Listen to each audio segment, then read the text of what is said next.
Hello बच्चों, let's read this question. The question says, in order to remove paraffin and other fatty spots from fabrics, they are usually ironed hot through paper. Explain why. तो इस question के अंदर हमसे बोला गया है कि यदि हमें किसी फैब्रिक से पैराफिन या कोई भी फैटी स्पॉट को रिमूव करना है तो हम इसको आयरन करते हैं थ्रू हॉट पेपर।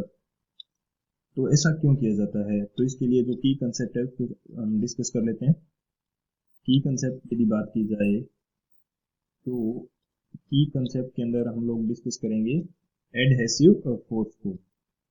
यदि यहाँ पे बात करें एडहेसिव एडहेसिव फोर्स, तो ये फोर्स क्या होता है? सबसे पहले इसकी यदि बात करें तो ये हमारे पास इंटरमोलिकुलर फोर्स होगा, इंटरमोलिकुलर अट्रैक्शन फोर्स होगा, जो दो डिफरेंट टाइप्स के मॉलिक्यूल के अंदर अप्लाई होगा।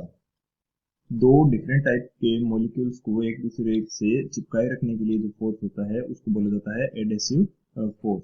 तो यदि मैं यहाँ पे बात करना चाहूँ पर्टिकुलरली वो दो डिफरेंट टाइप के मॉलिक्यूल्स कौन कौन से होंगे, तो इसके अंदर एक तो जनरली सॉलिड फेज होती है एंड एक हमारे पास लिक्विड फेज होती है। तो इस क्वेश्चन के अकॉर्डिंग यदि बात करें तो एक जो सॉलिड फेज होगी वो कौन सी हो जाएगी? वो हमारे पास पेपर हो जाएगा, एंड जो लिक्विड फेज होगी वो क्या हो जाएगी? पैराफिन हो जाएगी। तो यदि मैं यहाँ पे इसकी डेफिनेशन लिखना चाहूँ तो ये मेरे पास क्या होगा? Intermolecular intermolecular attraction force, intermolecular attraction force which is which is effective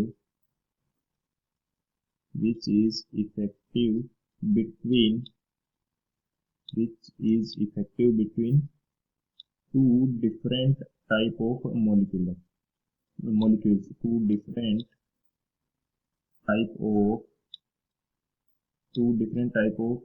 molecules particularly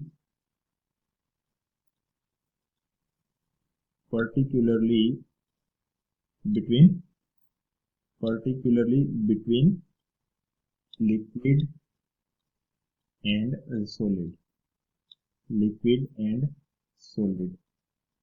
ये सेमी सॉलिड एंड सॉलिड इनके बीच में भी हो सकता है, पर यहाँ पे हम बात कर रहे हैं लिक्विड एंड सॉलिड की। तो ये हमारे लिए इस क्वेश्चन का की कंसेप्ट हो जाएगा। अब बात करते हैं सॉल्यूशन की। सॉल्यूशन की यदि बात की जाए, सॉल्यूशन, हमारे पास कोई भी फैब्रिक है और उसके ऊपर कोई स्पॉट है, पैराफिन हो गया या कोई भी फैटी स्पॉट है। तो यहाँ पे यदि मैं बात करता हूँ कि ये मेरे पास फैब्रिक है एंड ये इसके ऊपर क्या है? पैराफिन स्पॉट है। जब इसको हॉट आयरन से इसको गर्म किया जाएगा तो ये जो पैराफिन होगा ये मेल्ट कर जाएगा एंड ये फैब्रिक के ऊपर डिस्पर्स कर जाएगा। कुछ इस तरह से फैब्रिक के ऊपर डिस्पर्स कर गया। लेकिन अब इस कंडीशन के अंदर हमारे पास क्या होगा? यदि ये डायरेक्ट हम हॉट आयरन यूज करते हैं, पेपर यूज नहीं करते हैं, तो हॉट आयरन के बीच का एंड इस पैराफिन के बीच का जो एडेसिव फोर्स है वो कमजोर होता है या इतना ज्यादा इफेक्टिव नहीं होता जितना कि पैराफिन एंड जो पेपर के बीच का एडेसिव फोर्स है वो पावरफुल होगा। उतना पावरफुल ये नहीं हो पाता। तो यदि मैं यहाँ पे बात करूँ कि adhesive force between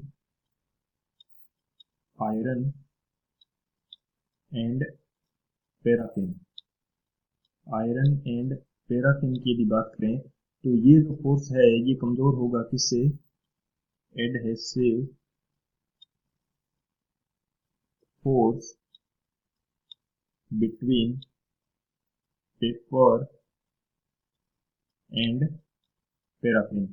paper and जो पैराफिन है इसके फोर्स से ये क्या होगा? कमजोर होगा।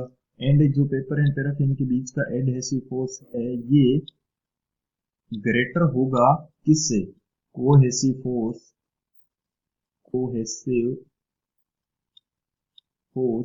Between paraffin.